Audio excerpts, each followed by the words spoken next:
un lieu prestigieux, le Palais de la Bourse, pour consacrer une belle et noble ambition, fédérer et rassembler une profession si diverse et riche des métiers que 22 000 vétérinaires exercent en France, au-delà de la seule image d'Épinal de docteur des animaux, idéalisée dès le jeune âge, mise en scène par les médias et vectrice de nombreuses vocations. Il demeure, de mon point de vue, une incertitude dont j'aimerais lever le doute au cours de cette journée, la place du corps professionnel vétérinaire face aux questions environnementales, d'écotoxicité, de biodiversité, de gestion de la faune sauvage. Bref, quel niveau de relation, de collaboration ou de coopération le ministre de la Transition écologique et solidaire et le corps professionnel vétérinaire doivent-ils construire? Vous m'offrez aujourd'hui l'opportunité de confronter ma vision des enjeux liés à la nécessaire évolution de notre profession. Et pour cela, je tiens à vous en remercier très sincèrement. Bien-être animal, BEA, maltraitance animale, pas un jour sans que ces mots ne soient lus, vus ou médiatisés, sans que les vétérinaires ne s'en emparent de façon suffisamment déterminée, donc visible, oubliant peut-être, pris par un quotidien exigeant ou mal à l'aise face à des postures radicales qu'il convient de dénoncer, qu'il ne peut y avoir de bien-être sans santé, il ne peut y avoir de bien-être animal sans santé animale dont vous êtes indiscutablement les principaux et essentiels dépositaires.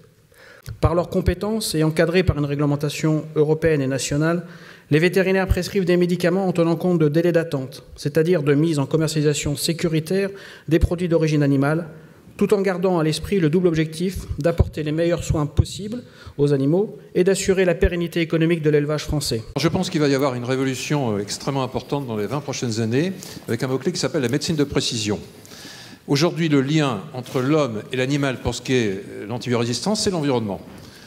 Les antibiotiques vétérinaires exposent les microbiotes intestinaux, qui eux-mêmes sont dispersés dans l'environnement, et c'est là qu'on doit, disons, avoir un impact considérable. On a, notamment du côté de la santé humaine et du corps médical, certaines voix qui s'élèvent en disant qu'on devrait réserver les antibiotiques au traitement de l'homme, eu égard aux grands enjeux et aux grandes peurs qu'on a sur l'émergence de bactéries multirésistantes et résistantes à l'ensemble des molécules connues.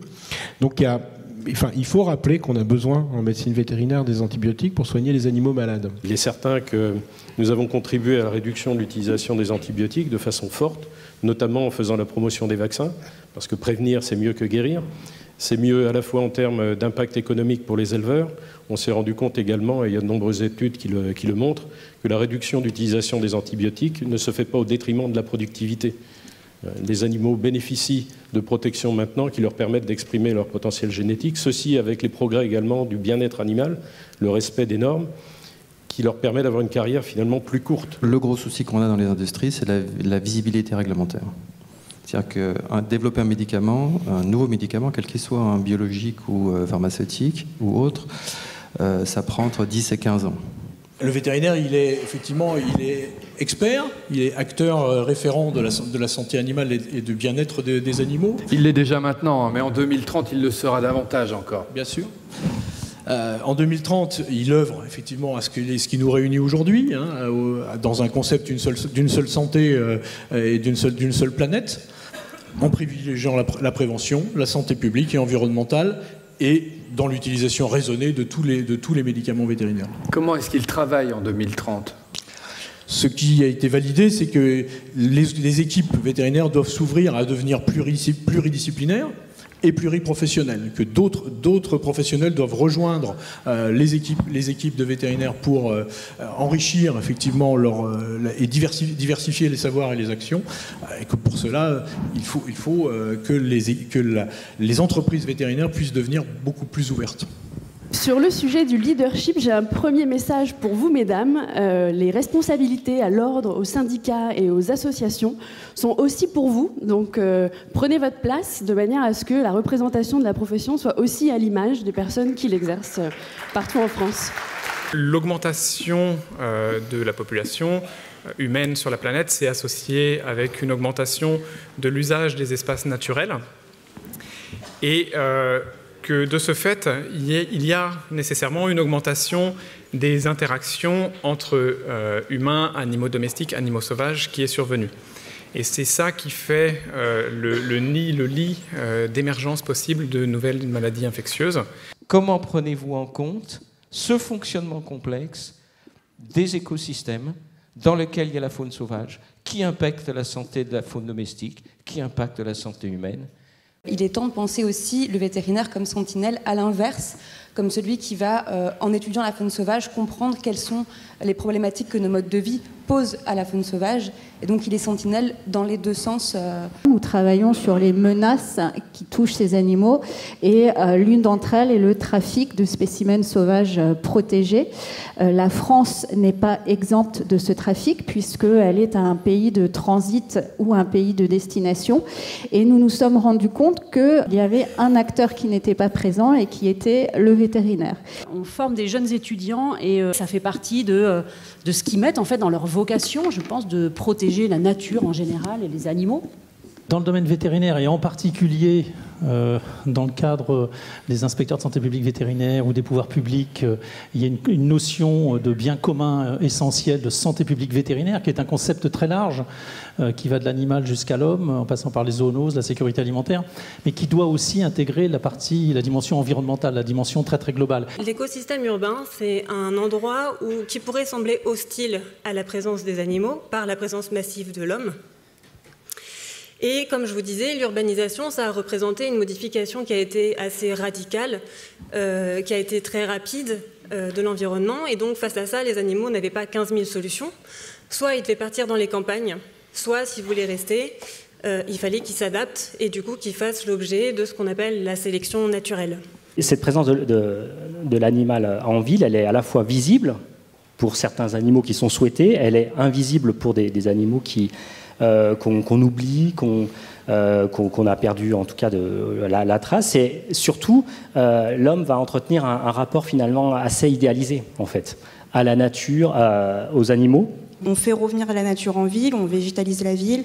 Il y a des animaux qu'on a envie de voir revenir en ville. Le moineau, le déclin du moineau, ça choque tout le monde. En revanche, d'autres espèces animales, on a du mal à les accepter en ville parce qu'elles produisent des nuisances. Il y a des plaintes, il y a des remontées aux mairies d'arrondissement, des associations de protection animale se manifestent.